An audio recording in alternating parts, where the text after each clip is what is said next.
देखिए दोस्तों, मैं आप सभी को एक कानूनी नॉलेज देना चाहता हूँ, आपको बताना चाहता हूँ कि पाकिस्तान का नागरिक महिला हो या पुरुष हो, वो कब भारत की नागरिकता ले सकता है। पाकिस्तान का नागरिक वीजा लेके वैलिड एंट्री में भारत में आएगा और उस वैलिड एंट्री के आधार पर वो अपना वीजा एक्सटेंड कराएगा, लगातार एक्सटेंड कराएगा।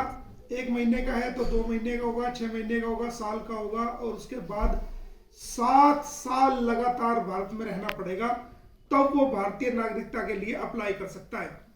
और पहले ये कंडीशन 10 साल की थी, अब ये 7 साल की हो गई है कि 7 साल लगातार रहने के बाद वो जो है भारतीय नागरिकता अप्लाई कर सकता है। इन 7 सालों के दौरान उस पर किसी प्रकार का कोई क्रिमिनल चार्ज नहीं होना चाहिए, कोई एफआईआर दर्ज नहीं होनी चाहिए। तब जाकर के गृह मंत्रालय जो है उसकी वेरिफिकेशन करने के बाद राष्ट्रपति को की मंजूरी के तहत गृह मंत्रालय उनको नागरिकता देता है। अब रही सीमा हैदर वाले मामले की बात, तो जो व्यक्ति इलीगल तरीके से भारत में आएगा, सबसे पहले उसके खिलाफ एफआईआर दर्ज होगी फॉरेन एक्ट सेक्शन 14 में, फॉरेन एक्ट 1946 के तहत। और जब वो एफआईआर दर्ज होगी तो एफआईआर होने के बाद उसका चार्जशीट पेश की जाएगी 90 डेज के अंदर, और ये सेक्शन 173 की सबसेक्शन 2 सीआरपी के तहत जो है चार्जशीट कोर्ट में फाइल की जाएगी। उसका ट्रायल चलेगा, फिर कोर्ट देखेगा कि भाई ये जो इलीगल ट्रेसपासिंग हुई है, इलीगल एंट्री जो हुई है, उसमें उसको 5 साल तक की सजा का प्रोविजन है। जब वो 5 साल पूरे कर लिए जाएंगे, उसके बाद अगर कोई अपील में जाना चाहे तो वो सेशन में अपील में जाएगा, सेशन से भी सजा दे दी जाती है तो फिर हाई कोर्ट जाएगा, हाई कोर्ट के बाद वो ऑनरेबल सुप्रीम कोर्ट जाएगा।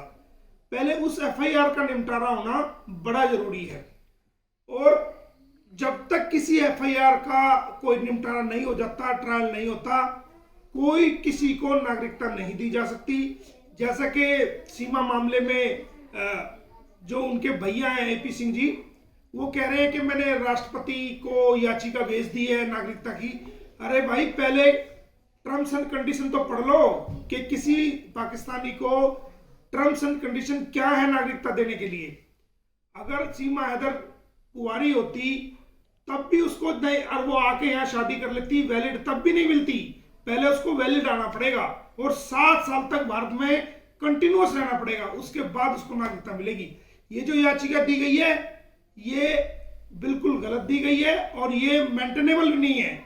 इसमें किसी प्रकार की उसको नागरिकता नहीं मिलेगी, गलत तरीके से दी गई है, ये बिना नॉलेज के दी गई है। टर्म्स एंड कंडीशन पढ़ो पहले कि भाई कैसे भारतीय नागरिकता हासिल की जाती है।